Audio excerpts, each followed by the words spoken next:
नमस्ते। तो पिछली वीडियो में हमने डिफरेंशिएशन देखा था।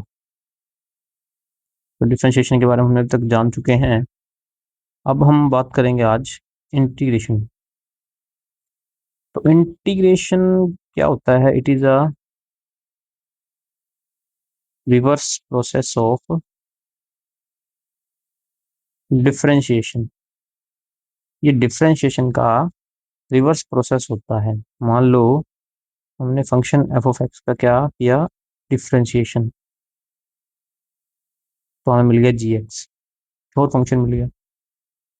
अब हम इस जी ऑफ एक्स का इंटीग्रेशन करेंगे तो हमें वापस से एफ ऑफ एक्स मिल जाना चाहिए। तो यही काम होता है इसका, इंटीग्रेशन का। इसको एंटाई डेरिवेटिव भी बोल देते हैं, मतलब डेरिवेटिव का उल्टा, बस और कुछ नहीं है इसका मतलब। तो इस इंटीग्रेशन की सेंस समझने के लिए कि इंटीग्रेशन आखिरकार क्या काम करता है, तो हमने डिफरेंशिएशन की सेकंड वीडियो थी, उसमें एक एग्जांपल लिया था। वो एग्जांपल था कि जो डिस्टेंस है वो with time, yes, with time 5t² very करता है। डिस्टेंस वर्सेस टाइम का ये फंक्शन था। देन इस फंक्शन की मदद से हमने इसकी वेलोसिटी फाइंड की थी at each time, her time पे, किसी भी टाइम की स्पेसिफिक वैल्यू पे। और ये निकाला कैसे था? ये आया था हमारे पास डिफरेंशिएशन के द्वारा। ओके, सो हमने क्या किया था, इसका डिफरेंशिएशन कर दिया था और हमारे को मिल गया था v। ठीक, अब s क्या था, 5t²। तो यहाँ से v आ जाता था हमारा, उसमें 10t आया था हमारा आंसर ये। अब हम कोशिश करेंगे इंटीग्रेशन से जानने की, क्या हम इस वैल्यू को वापस प्राप्त कर सकते हैं। तो हमारी एक छोटी सी कोशिश रहेगी कि इंटीग्रेशन ऐसा क्या काम करेगा कि मैं इसको, डिस्टेंस को प्राप्त कर लूँ या इस फंक्शन को बना लूँ इससे दोबारा से। तो उसको पूरा करने से पहले इसका हम एक छोटा सा एग्जाम्पल समझने की कोशिश करते हैं इसी फंक्शन का। अब हम वेलोसिटी और टाइम की मदद से डिस्टेंस कैलकुलेट करेंगे। Okay, so let us take the function of velocity, okay, and this function is equal to 10t। ठीक, तो ये क्या बताता है कि हर टाइम पे, किसी भी गिवन टाइम पीरियड पे इसका वेलोसिटी कितनी है, स्पीड कितनी है। ओके, तो अज्यूम कर लेते हैं, लेट अस फाइंड। बिल्कुल सिंपल सी बात है, बिल्कुल सिंपल से कंसेप्ट से चलेंगे हम और उससे हम इंटीग्रेशन तक पहुंचने की कोशिश करेंगे।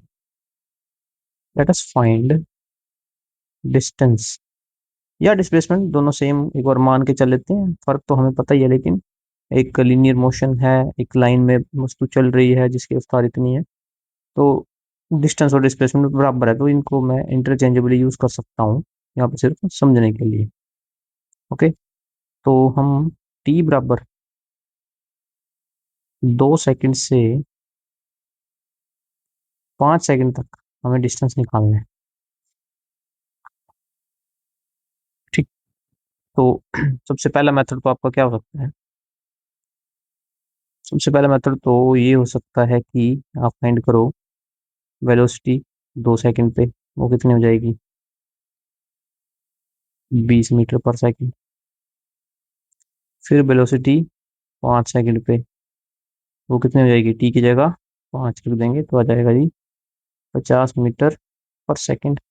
ठीक, तो अभी एक बार को ऐसे जूम कर लेते हैं कि ये यूनिफॉर्मली बढ़ी है, वैसे ग्राफ बता भी रहा है कि यूनिफॉर्मली ही बढ़ रही है, लेकिन अज्यूम करके चल लेते हैं और कोशिश करते हैं इसको ढूंढने की, इसकी एक्सेलरेशन या डिस्टेंस ढूंढते हैं इसका। तो यू है मेरे पास 20 मीटर पर सेकंड। नाइन्थ क्लास का मैथ्स आ गया, या नाइन्थ क्लास का चैप्टर में हमने ये चीजें पढ़ी हुई है अच्छे से। और v आ गया 50 मीटर पर सेकेंड। t आ गया हमारे पास 3 सेकेंड। तो यहाँ से s बराबर कितना आएगा?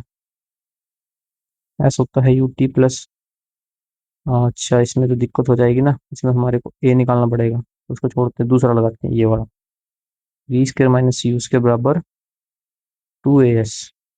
ओके, इसमें भी समस्या है ना। चलो कोई बात नहीं, पहले एक a निकाल लेते हैं। ये क्या होता है? v minus you by T. तो ये हो जाएगा 50 - 20 बाई टी, जो कि है 3। तो ये किसके बराबर आ गया जी? 30/3, which is equal to 10 metre per second square. A भी है हमारे पास अब, जो कि आ गया 10 मीटर पर सेकेंड स्क्वायर। अब हम एस फाइंड कर सकते हैं बड़े आराम से।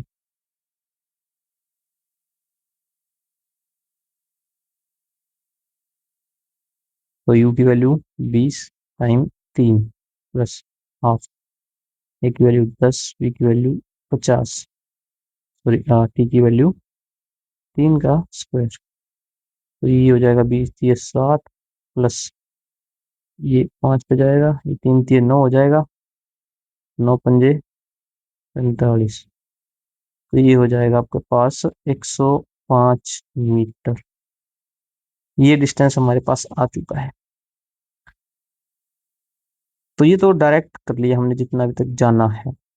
अब यहाँ से मैं इसको एक और तरीके से करना चाहता हूँ,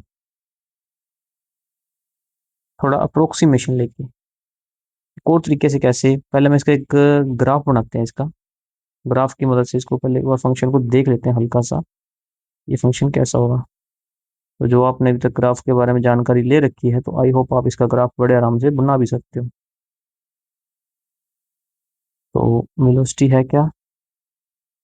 वेलोसिटी का फंक्शन है 10t। तो ये ग्राफ कुछ ऐसा होगा।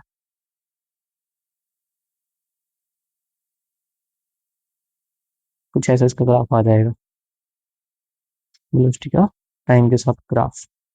और यहाँ पे टाइम है 2 सेकंड, और यहाँ से है 5 सेकंड, जो कि यहाँ पे मार्क दिखाई देते हैं हमारे।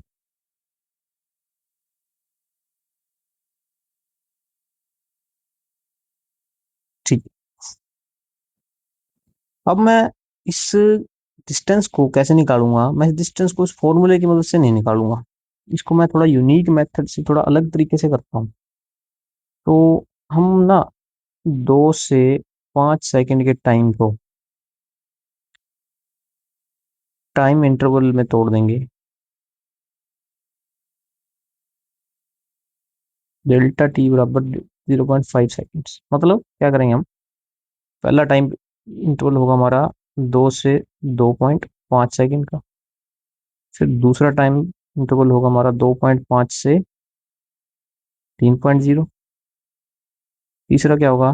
3.0 से 3.5। चौथा क्या होगा? 3.5 से 4.0। थोड़ा सा लेंथी लग रहा है, लेकिन बिल्कुल आराम से सिंपल सी चीज हम समझ रहे हैं। और सिक्स हो जाएगा 4.5 से 5.0। तो हम इस प्रकार पहुंच जाएंगे। यहाँ पे हम अज्यूम करेंगे velocity is constant for each time interval. ठीक है। हम मान लेंगे कि जो वेलोसिटी है वो कांस्टेंट है। अब ऐसा क्यों कर रहे हैं? ऐसा कर रहे हैं कि हम ये बड़ा फॉर्मूला लगा पाए। ये डिस्टेंस क्या होता है जी? डिस्टेंस होता है स्पीड मल्टीप्लाई बाय टाइम। ये बड़ा फॉर्मूला लगाना चाहते हैं, और ये तभी लगता है जब ये कांस्टेंट हो। तो हम उसके हिसाब से इसको करने की कोशिश कर रहे हैं। ठीक है। तो सबसे पहले, पहला टाइम कहाँ से कहाँ तक? 2 to 2.5 सेकेंड। तो प्रश्न आता है इस इंटरवल में हम वेलोसिटी कौन सी लें? तो हम वेलोसिटी वही ले लेते हैं जो इस टाइम पे थी, मतलब वेलोसिटी एट 2 सेकेंड्स। वो कितनी थी? उसका फंक्शन लिख लेते हैं। फंक्शन क्या था? वेलोसिटी का फंक्शन था जी इक्वल टू 10t। यहाँ रख देते हैं। अब क्या जाएगा? 10 × 2, तो 20 मीटर पर सेकेंड। तो यहाँ से इस टाइम इंटरवल का डिस्टेंस क्या हो जाएगा? ये वेलोसिटी गुना में कितने टाइम के लिए चला, तो डेल्टा टी कितना बराबर है 0.20 मल्टीप्लाई बाई डेल्टा टी। कितने टाइम तक ऐसे चला, 0.5 सेकंड तक। तो ये कितना आ जाएगा, दोनों को गुना करेंगे तो ये आ जाएगा हमारे पास 10 मीटर। तो S बना चुका है। अब इसी बिल्कुल सिनेरियो पे दूसरा चलेगा। टी गया जी 2.5 सेकंड से 3। वेलोसिटी कहाँ देखनी है हमने, 2.5 पे। तो वेलोसिटी का फंक्शन क्या है, इस फंक्शन को हम हाईलाइट कर लेते हैं थोड़ा सा।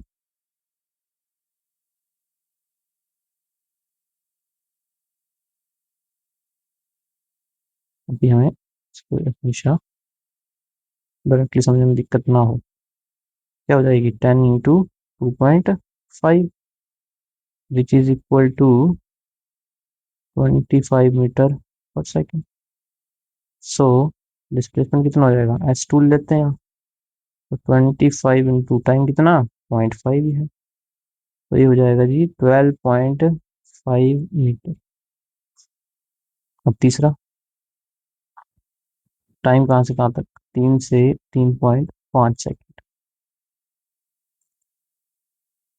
तो वेलोसिटी 3 सेकेंड पे कितनी हो जाएगी, 10 × 3 which is equal to 30 metre per second. तो डिस्टेंस कितना हो जाएगा इसमें, 30 × 0.5 which is equal to 15 metre. तो अब शायद क्लियर हो चुका होगा मैं क्या करने जा रहा हूँ फर्स्ट स्टेप में। तो ये आप मार्क कर लेंगे। नंबर 4, टाइम कहाँ से कहाँ तक, 3.5 से 4.0। तो मैं डायरेक्ट कर दूं, तो वेलोसिटी एट 3.5 क्या हो जाएगी, 3.5 इंटू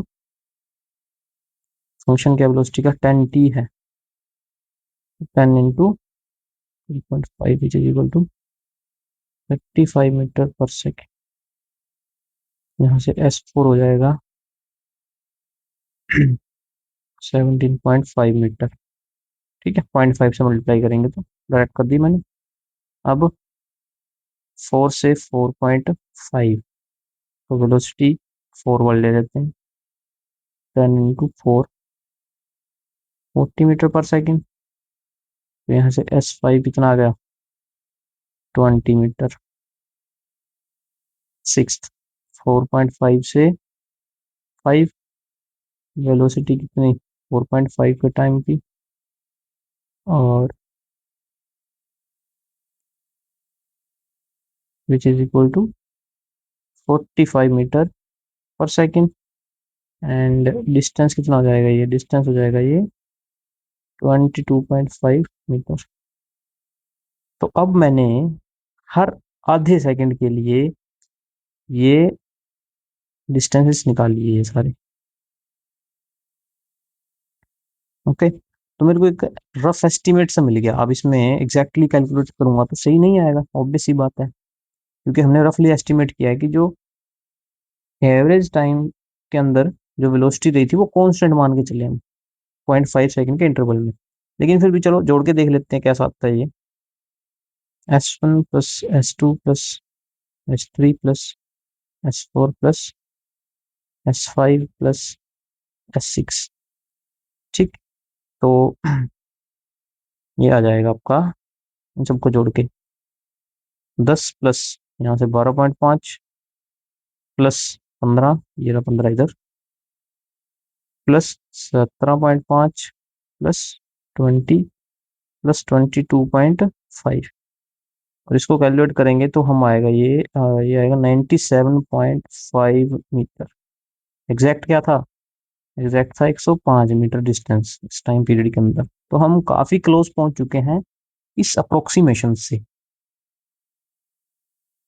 तो एक बार इस अप्रोक्सीमेशन का अगर हम ग्राफ से ऑब्जर्वेशन करने की कोशिश करें तो शायद कुछ बात बन जाए। तो देखते हैं, कोशिश करते हैं इसको समझने की। तो ये रहा हमारा ग्राफ इसका। सो इसमें 2 से 5 सेकंड तक के समय में हमने क्या किया, 2 से 2.5 गए अगर, चलो पहले मार्क कर देता हूँ एक बार। ये है 2 सेकंड, ये हो जाएंगे 3 सेकंड, ये यहाँ पे हो जाएंगे 4 सेकंड। ठीक है, हमने कहा बिल्कुल सेंटर पे 0.5 चल जाएगा, तो ये 2.5, 3, 3.5, 4, 4.5। ठीक है, तो हमने क्या देखा, पहले इंटरवल के लिए 2 से 2.5 के लिए हमने दूसरे सेकंड वाली वेलोसिटी को कांस्टेंट मान लिया। मतलब दूसरे सेकंड पे वेलोसिटी थी ये वाली, इसको हमने हर आधे सेकंड के लिए यहाँ तक कांस्टेंट मान लिया, ये वाली वैल्यू को। तो और इसको हमने किससे गुणा किया, 0.5 से। इस वेलोसिटी को 0.5 से गुणा किया हमने यहाँ। मतलब ये डिस्टेंस क्या है, S1 क्या है, 20 गुणा 0.5 है। अभी यहाँ पे देखते हैं, इस ग्राफ को देखेंगे ध्यान से। इसकी चौड़ाई है, इस रेक्टेंगुलर शेप को बनाता हूँ साइड में मैं, ये इसकी ये वाली हाइट कितनी है, ये हाइट, यही है वेलोसिटी ऑफ 2। ओके, सो यही है इसकी हाइट, जो कि हमारे पास कितनी आई, velocity at 2 seconds, 20 metre per second I. तो ये है 20, और चौड़ाई है 0.5। तो हमने यहाँ पे 20 और 0.5 को गुना किया था, यहाँ पे हमने 20 और 0.5 को गुना किया इसमें, और उसी को ही हम यहाँ पे देख सकते हैं। एक रेक्टेंगल है जिसकी लंबाई 20 है, चौड़ाई 0.5 है, तो इनको गुना करने से क्या मिल रहा है हमारे को, इनको गुना करने से हमें मिल जाएगा इसका एरिया। ठीक, और बिल्कुल इसी लॉजिक से हम ये भी देख सकते हैं, अगला भी देख सकते हैं। दूसरा इंटरवल हमने क्या लिया था, दूसरा इंटरवल लिया था हमने 2.5 से 3 सेकेंड। तो 2.5 पे ग्राफ यहाँ से शुरू होगा और 3 तक चला जाएगा, यहाँ तक, यहाँ पे हमने ये मान के चला था कि 2.5 वाली वैल्यू कांस्टेंट चल रही है। तो यहाँ पे हमने इस ग्राफ का एरिया निकाला आगे, उसमें हमने 2.5 वाली वैल्यू को, ये देखो 2.5 पे ये वैल्यू आई थी, इसको टाइम से गुना किया है, तो हमने इस रेक्टेंगल का एरिया निकाल दिया उसमें। उससे अगले में हमने क्या किया, वो आप समझ गए, 3.5 से शुरू करके तीन, सॉरी 3 से शुरू करके 3.5 तक गए, फिर उसका एरिया निकाला। फिर आगे 3.5 से 4 तक गए, उसका एरिया निकाला। फिर 4 से 4.5, उसका एरिया, 4.5 से 5 तक, फिर ये वाला एरिया। सारे इक्वल लेंथ के थे, थोड़ी अपनी ड्राइंग अच्छी नहीं है तो उसमें ये अनइक्वल लग रहे हैं, लेकिन ये लेंथ अपनी ब्रेड्थ सारी 0.5 है। तो हमने टेक्निकली क्या किया यहाँ पे, हमने टेक्निकली एरिया निकाला है अंडर द ग्राफ।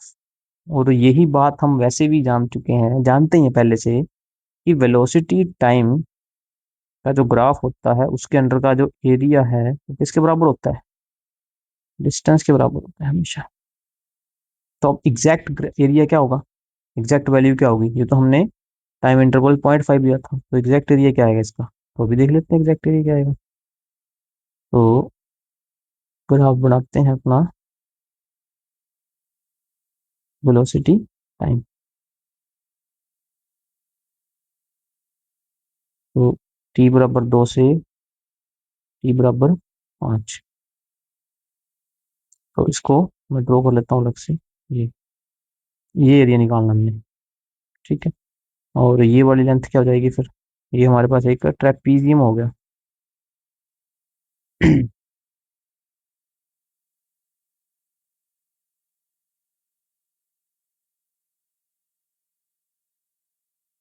ये ट्रेपीजियम हमारे पास 2 से 5 था, तो लेंथ कितनी थी ये 3, तो ये लेंथ 3 है। ये वाली लेंथ कितनी हो जाएगी V2, और ये वाली लेंथ कितनी हो जाएगी V5। तो V2 कितना है, 20 था, तो ये 20 होगा, तो ये लेंथ 20 है। और वैसे ही V5 कितनी हो जाएगी, 10 × 5 50 हो जाएगी। तो ये ट्रेपीजियम है, जिसको समलंब भी बोलते हैं।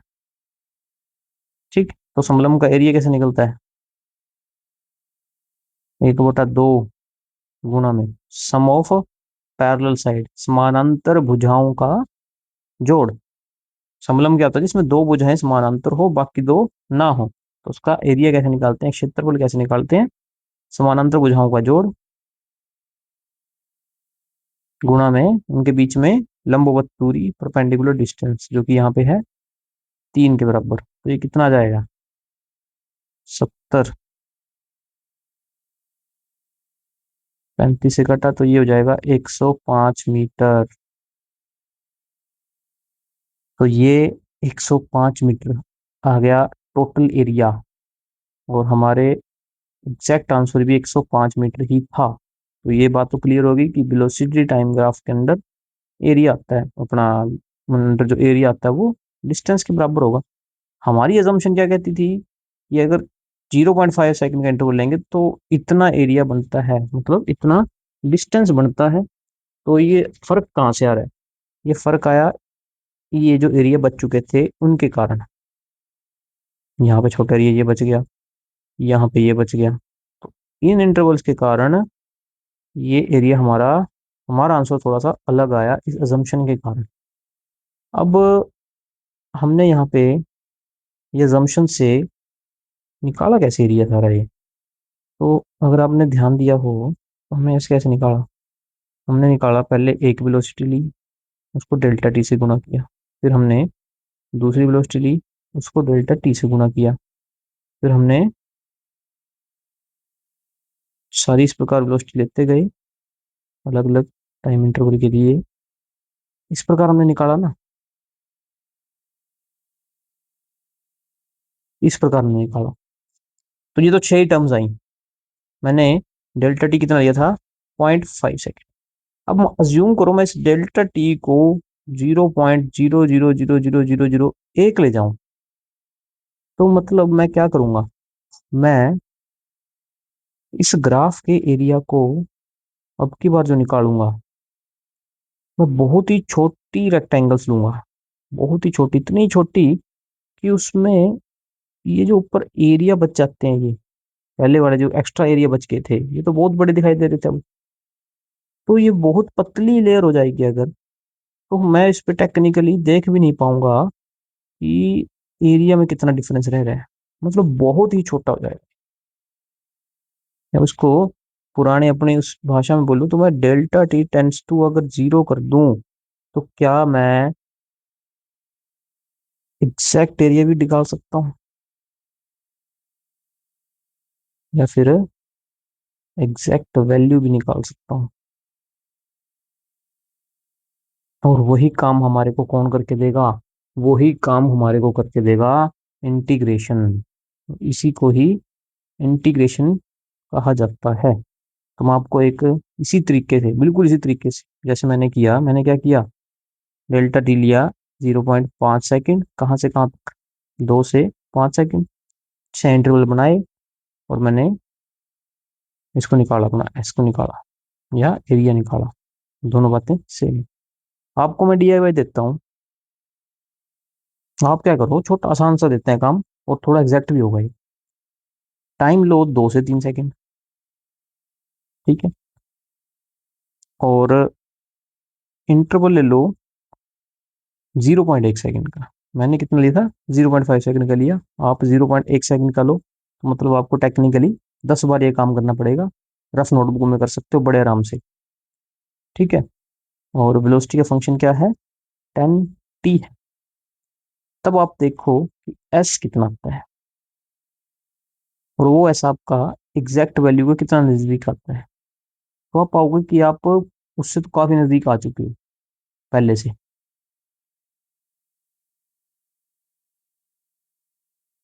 ठीक है, तो इस एरिया को हमने निकालना रहता है हमारे इंटीग्रेशन वगैरह वाले काम में।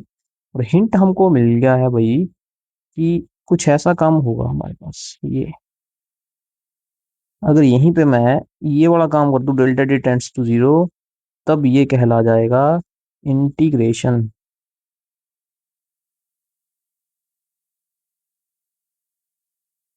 तो मैं टेक्निकली कर क्या रहा हूँ, मैं डिस्टेंस निकालने के लिए एरिया निकाल रहा हूँ। ठीक है, चलो दोबारा से बात कर लेते हैं इस बारे में। थोड़ा लेंथी हो रही है वीडियो, नो, बट अच्छे से हमारा कंसेप्ट क्लियर हो जाएगा, मेरे को पूरी उम्मीद है इस बात की।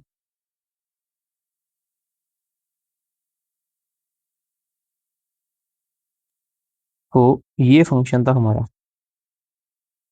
और इसको हमने 2 से 5 तक देखा। तो हमने यही ढूंढा कि हमें ऐसे निकालना है, वो किसके बराबर होगा, एरिया के बराबर होगा। ठीक है, और वो एरिया हम कैसे निकाल रहे हैं, ब्रेकिंग इनटू स्मॉल रेक्टेंगल्स। फिर ऐड ईच रेक्टेंगल, सबको जोड़ते जाएंगे। इंटीग्रेशन क्या हो जाएगा, इंटीग्रेशन हो जाएगा each rectangle of length delta T tends to zero होगी, तब हम उसको इंटीग्रेशन बोल देंगे। उसके फॉर्मूलाज हमारे को गिवन रहेंगे, डायरेक्ट काम होगा। तो मैं पहले हम यहाँ पे एग्जाम्पल करके आपको बता देता हूँ यहीं से, बिल्कुल एग्जैक्टली यहीं से एग्जाम्पल करता हूँ, यही वाला दोबारा से करते हैं कि अब हम ढूंढेंगे, इंटीग्रेशन करेंगे हम किसका, वेलोसिटी के फंक्शन का। तो इंटीग्रेशन का मतलब क्या बताया मैंने, उस ग्राफ के अंडर का एरिया निकालना है। ठीक है, तो अब हम इसकी फाइनल स्टेप्स पे पहुंच चुके हैं। बिल्कुल आसान सा काम ये है, चुटकियों का काम रह गया अभी हमारा। तो सिंपल सा ले लेते हैं, लेट टाइम 0 to t, यहाँ से ले लेते हैं 0 to t टाइम है। यहाँ तक इसका इंटीग्रेशन करना है या फिर इसका एरिया निकालना है, बात तो दोनों बराबर ही हो रही है। ठीक है, तो टाइम वेरी 0 to t, तो अब इस ट्राइंगल का एरिया निकालना जस्ट हमें, बस इतना काम है हमारे को, ये वाला एरिया निकालना है, ये सारा एरिया। तो क्या हो जाएगा ये, तो एक रेक्टेंगल है हमारे पास, अपना सॉरी ट्राइंगल है, जिसकी ये वाली साइड कितनी है जी, टी, और ये हाइट कितनी है, ये हाइट है जी वी टी। ठीक, क्योंकि यहाँ पे फंक्शन की ये वाली वैल्यू होगी ना, ये तो है कितनी, 10 टी के बराबर। तो ट्राइंगल का एरिया क्या होता है, area of triangle half into base into height. Base कितना है जी, टी, हाइट कितनी है जी, 10 टी। अब ध्यान से देखिए, ये कितना हो जाएगा,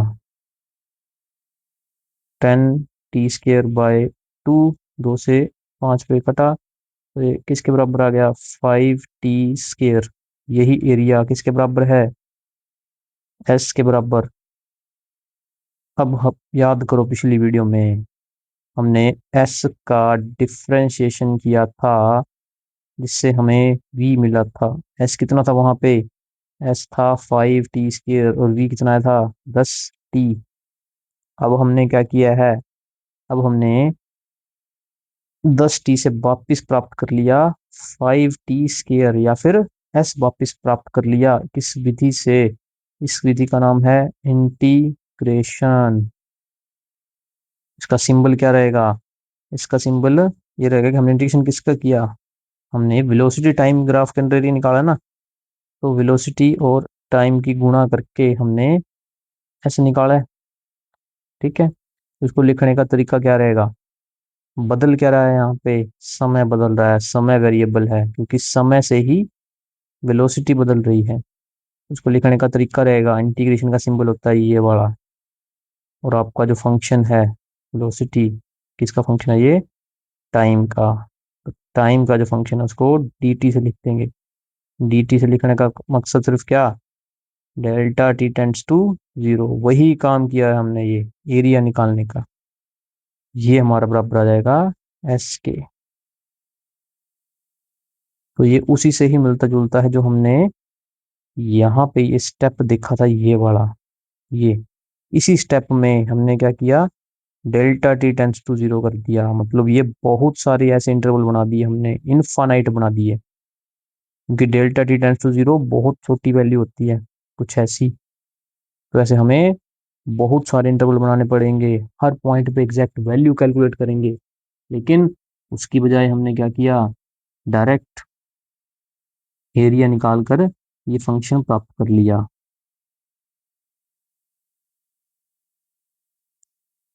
इससे ये फंक्शन प्राप्त कर लिया।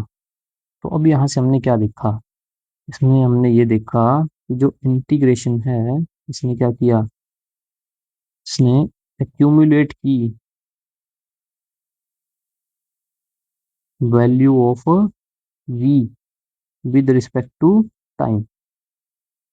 इसलिए बोलते हैं कि जो इंटीग्रेशन का काम होता है, ये काम होता है एक्यूमुलेशन का। एक्यूमुलेशन का मतलब होता है इकट्ठा करना, ये वैल्यूज को इकट्ठा कर रहा है। इकट्ठा कैसे कर रहा है, जोड़ के कर रहा है, ठीक है ना। तो ये इसको बोल देते हैं जोड़ने का काम, ठीक है। तो आई होप अब आपको इस इंटीग्रेशन का बेसिक सा कंसेप्ट समझ आ गया होगा कि इसका मतलब क्या है। इसका मतलब दो मतलब आए, ठीक है। फाइनली अब कंक्लूड करते हैं इसका इंटीग्रेशन का मतलब।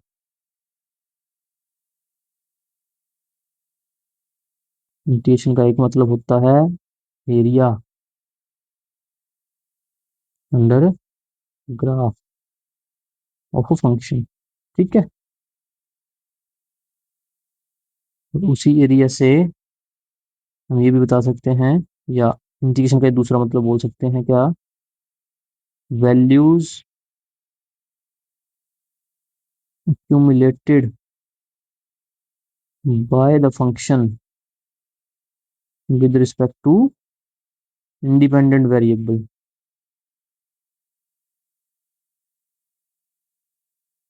क्योंकि हमने यहाँ पे सिर्फ वेलोसिटी को नहीं जोड़ा, नहीं ऐसा नहीं किया, हमने वेलोसिटी के साथ वहाँ का टाइम इंटरवल लिया छोटा, इस प्रकार का काम किया है, ये वाला काम किया है। फिर बाद में delta T tends to zero किया है, तब जाके मेरे को वी डी टी इन जोड़ को इस प्रकार लिखने का हक मिला। ये तो ये काम हो जाता है इंटीग्रेशन का। तो आई होप अब सारे डाउट इस पे क्लियर हो चुके होंगे कि इंटीग्रेशन क्या काम करता है। दो काम करता है, दोनों एक ही काम है, बस उनके नाम अलग अलग हैं, या हमारे मन में उनकी परछाई अलग अलग है। तो पहला काम क्या बताया मैंने कि एरिया निकाल रहे थे उस फंक्शन के ग्राफ के अंदर, ठीक है। वो डिपेंड करता है कि हम अपने इंडिपेंडेंट वेरिएबल को कहाँ से कहाँ तक लेके जाएंगे, इस वाले को कहाँ से कहाँ तक लेके जाएंगे। कोई फंक्शन ऐसा है तो उसके अंदर का सारा एरिया निकाल देगा ये, ठीक है। दूसरा ये बताता है कि इस फंक्शन ने एक्स के साथ मिलकर यहाँ से यहाँ तक, जहाँ तक भी हमने किया है इसको इंटीग्रेशन को, कितनी वैल्यूज एक्यूमुलेट कर ली। तो ये वैल्यूज एक्यूमुलेट का काम समझ लो आप इंटीग्रेशन का। तो वो वैल्यूज को बता देता है। ये कुछ कुछ वैसा ही है जैसा आपको पानी का बहाव दे दिया गया कि किसी बर्तन के अंदर कोई टूटी चल रही है जिसमें 2 लीटर प्रति मिनट पानी आ रहा है, तो ये 10 मिनट में कितना पानी भर देगी। तो आप इंटीग्रेशन की मदद से बता सकते हो। तो ये तो सिंपल सा है कि आप 10 गुना 2 कर दो जी, डायरेक्ट सिंपल सा हो जाएगा। लेकिन अगर आपको दे दिया जाए ये 2 लीटर पर मिनट नहीं है, ये फंक्शन है जो टाइम के साथ बदल रहा है, ये है 2t² लीटर पर मिनट। अब बताओ 10 मिनट में कितना भरेगी। तब आप क्या करोगे, तब आप करोगे इसका इंटीग्रेशन, क्योंकि ये टाइम के साथ वैल्यू एक्यूमुलेट करता जा रहा है। तो आप क्या कर दोगे, 2t² dt, और इसकी वैल्यू जो भी पूछी हुई 10 मिनट, तो 10 मिनट के लिए इसको इस प्रकार इंटीग्रेशन करके वैल्यू 10 रख देंगे। वो वैल्यू 0 से 10 है, 0 से 10 इस प्रकार लिख देंगे। आगे इसको सोल्व कैसे करना है, और ये काम हमें इंटीग्रेशन के फॉर्मूलों से डायरेक्ट करना है। अब हमें ये नहीं करना कि अब हम ग्राफ बनाएं पहले इसका, इसका ग्राफ बनाने लगे, फिर उसका एरिया निकालें, और फिर बोल रहे हैं कि ये वाली वैल्यू है जी, नहीं। इसके अब डायरेक्ट फॉर्मूले होते हैं हमारे पास, ये काम डायरेक्ट करते हैं हम इसकी मदद से। तो आई होप ये लेक्चर में आपको इंटीग्रेशन की बेसिक सी एक सेंस क्लियर होगी होगी। और कोई डाउट है, कोई क्वेश्चन है, या कोई आपको और बात पूछनी है तो आप इसमें कमेंट कर सकते हो। Okay, thank you.